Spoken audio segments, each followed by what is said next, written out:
One of the easiest ways to waste money on a cruise ship is booking the wrong excursion. Because honestly, not every excursion is worth the price. And after doing a lot of cruising, there's a lot of things I wish I knew a lot sooner. So let's talk about it.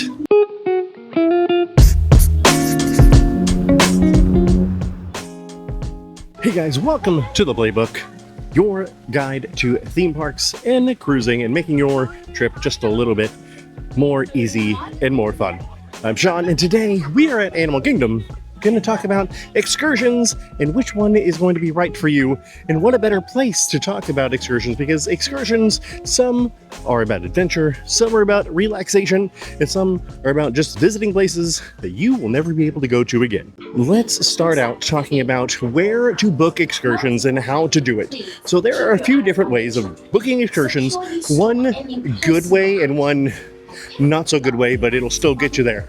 One is the bad way. I'm going to tell you, you can book through third parties going directly through whatever excursion place you're going to go to, and I would not suggest doing that unless you know the place, because for one, sometimes it can be more expensive. Two, if something were to happen and you're not going to be back at the boat, it will not wait for you.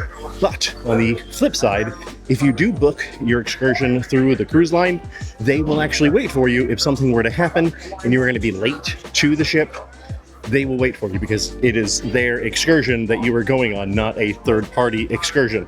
So those are the two options to book. And again, I would go through the cruise line itself just because of the fact that they'll wait for you if something were to happen. I know it might not, but it might. And then you would be stuck wherever you're at. And that is never fun.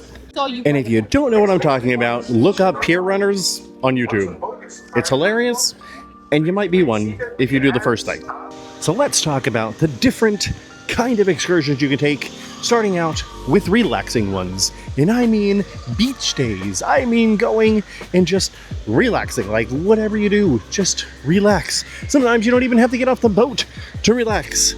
And it's nice because you know what? Sometimes you just need a vacation from your vacation.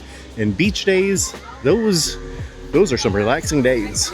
Other kind of relaxing excursions that I know of is tours. Like sometimes there's boat tours, sometimes there's bus tours. There's all sorts of different things to explore the area that you are going to.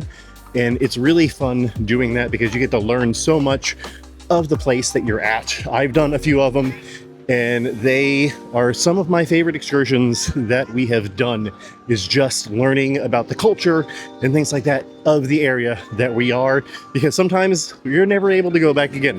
One of my absolute favorite excursions that we went to that was a really, really relaxing was in St. Thomas when we went on the Disney Treasure.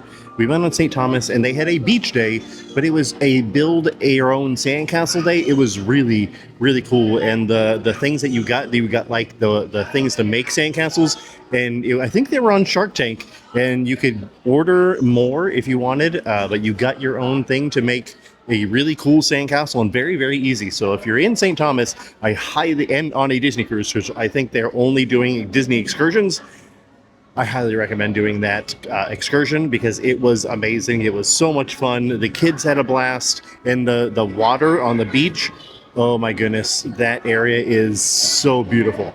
That, again, is one of my favorite excursions that we have ever been on.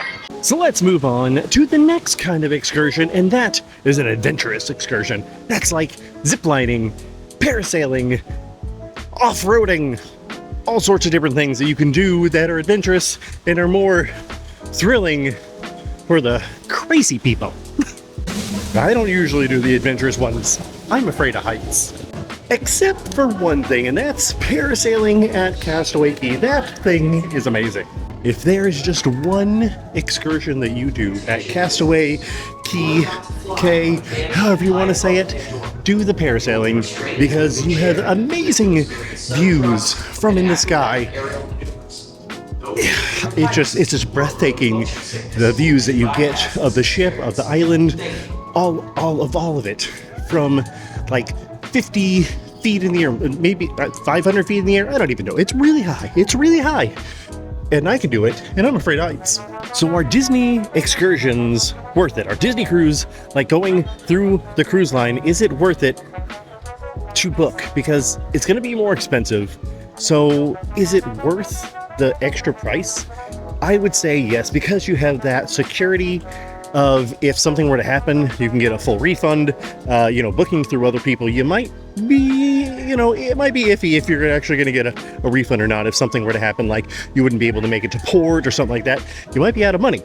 But the other thing is, again, like I said earlier, that security of being on the ship. So if something were to happen, you guys were late to the ship because of traffic or anything like that, you're gonna be fine. The ship will wait for you because you booked through Disney and it's a Disney excursion. So yes, I believe that even though it might be a little bit more, I think it's worth it 100%. So let's run this through the playbook. If you're looking for adventure and craziness, go for like zip lining and parasailing, stuff like that. If you're looking for relaxation, I would do like a beach day, a resort day. Some of those places have resorts around the ports that you can go to and go to the pool and things like that. If you're looking for some kind of culture, which is a lot of places that you go, you can do like a bus tour, a city tour, or even go and do an experience at one of the different businesses around. They have like wine tastings, they have like candy making, stuff like that. It's really, really fun. But the best thing is finding an excursion that works for you and your kind of cruising, because cruising is not about doing everything.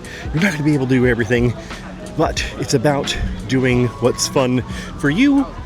So make sure whatever you do, make sure you're going to enjoy it. And the best way to know if you're going to enjoy it is go on YouTube and find like a video of the excursion that you were trying to do. Most likely someone's done it before you, so you're going to be able to find a video on it, and it's easier that way. So until next time, remember to love yourselves and each other. Bye-bye.